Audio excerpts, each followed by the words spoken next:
व्रत का जो नियम है वो एक ही नियम है जो शिव महापुराण के अंतर्गत है। सुबह पूजा की थाली लगाई है।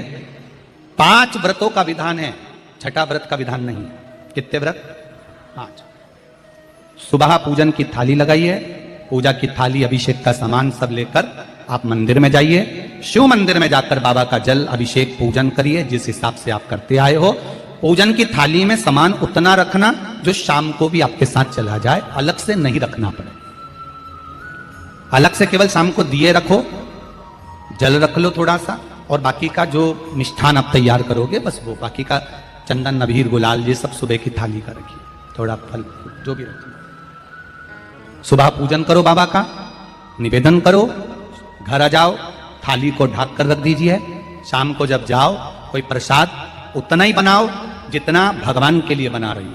ये नहीं कि खीर ज्यादा बना ली तो आधी हम यहां ले जाएं और आधी घर के लिए छोड़ दें, नहीं, उतना ही बनाओ जितना भगवान के लिए जाएगा, जिसमें से 3 हिस्से होंगे।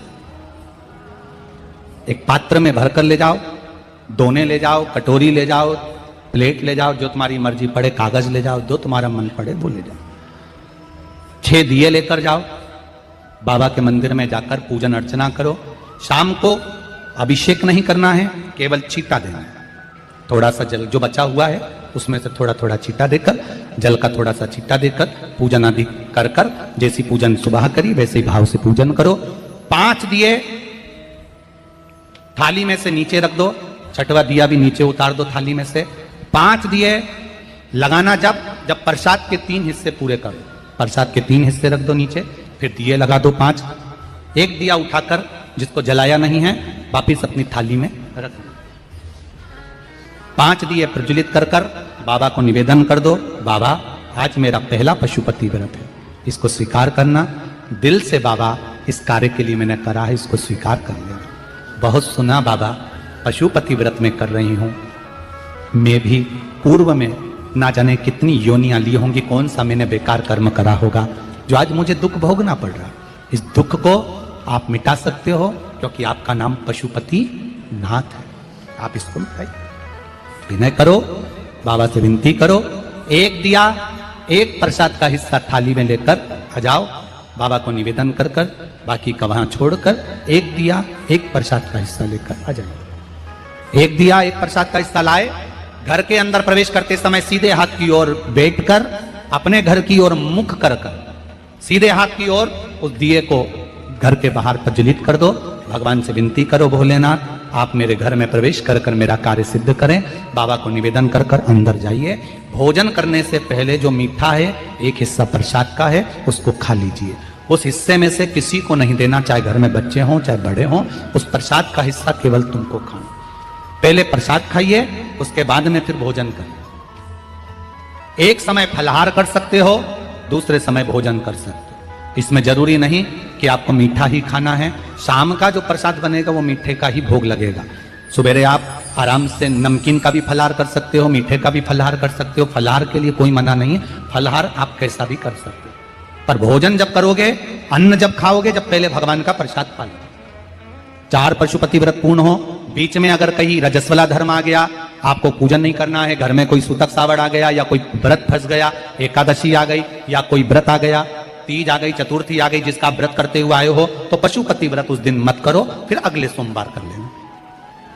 3 हो गए, एक रह गया बीच का, उसको अगले में करो, वो चौथे में गिनती में आ जाएगा। 5वां छूट गया, कोई बात नहीं, 1 महीने बाद तो होगा, 8 दिन बाद तो होगा, 15 दिन बाद तो होगा, फिर उसको गिन लो, 5वां हो जाएगा। महाराज ऐसे 5वां व्रत जब आए, 5वें व्रत के दिन शाम को जब पूजन करने जाओ, एक श्रीफल, कुछ रुपए, 11 रुपए आदि जो भी है, नारियल पर रखकर बाबा को विनय कर कर, बाबा आज मेरा पशुपति व्रत पूर्ण हो रहा है, आपकी कृपा हो, मेरी झोली भरना बाबा, विनती करो। और वो श्रीफल रुपया रखकर 5 दिए लगाकर, एक दिया वापिस लेकर, एक हिस्सा प्रसाद का लाकर देहली पर अपने वही दिया लगाकर अंदर प्रवेश कर कर भोजन ग्रहण करो। बाबा को निवेदन कर लो। पशुपति व्रत का कोई उद्यापन नहीं है, पशुपति व्रत का एक ही उद्यापन है, जो श्रीफल और 11 रुपए आपने मंदिर में रखे हैं, वो उद्यापन के भाव से रखे हैं, भगवान को नमन कर कर रखे हैं। ये पशुपति व्रत।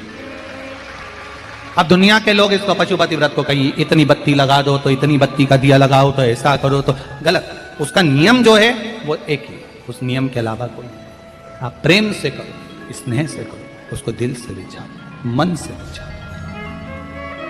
शंभो शरणे पड़ी, मांगू घड़ी रे घड़ी, दुख काटो दया करी निदर्शन।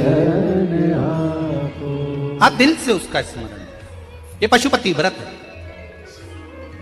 एक व्रत करने के बाद अगला जब व्रत करो तो थोड़ा रुक कर करना, एक साथ लगे लगाए व्रत ना करिएगा, थोड़ा रुक कर करिए, इंतजार करो 3 महीने का कि बाबा मेरी ऊपर कृपा जरूर करेगा। दिल से करा है तो वो दिल से देगा, झोली भर कर देगा, ये निश्चित है, उसका व्रत फल देता है। करना जरूरी नहीं है कि व्रत माताएं करेंगी, पुरुष कर सकता है, बच्चे कर सकते हैं, बूढ़े कर सकते हैं, बड़े कर सकते हैं, बेटा बेटी कर सकते हैं, नवयुवक बच्चे कर सकते हैं, पर दिल से करो उस पशुपति व्रत। कोई आपका दूसरा व्रत फंस गया है तो पशुपति व्रत को छोड़ दो उस दिन आपका जो व्रत है, एकादशी हो, चतुर्थी हो, तीज हो, छठ हो, उसको कर लो। नवरात्रे फंस गए, नवरात्रे कर लो, उसके बाद कर लेना पशुपति। जितने व्रत रहना है उस व्रत को बाद में। महाराज शिव कृपा, व्रत एक ही मंदिर में करना है। जिस मंदिर में पहला व्रत करा है उसी मंदिर में 5 व्रत करना। ये नहीं कि हम मायके में 2 व्रत करके आ गए और तीसरा व्रत हमने ससुराल में कर लिया। 2 व्रत करके मायके से आ गई हो तो 3 व्रत भी मायके जाके ही करना। अगली बार ऐसे जाना कि सोमवार बीच में फंस जाए और तुम 1 व्रत करके आ जाओ।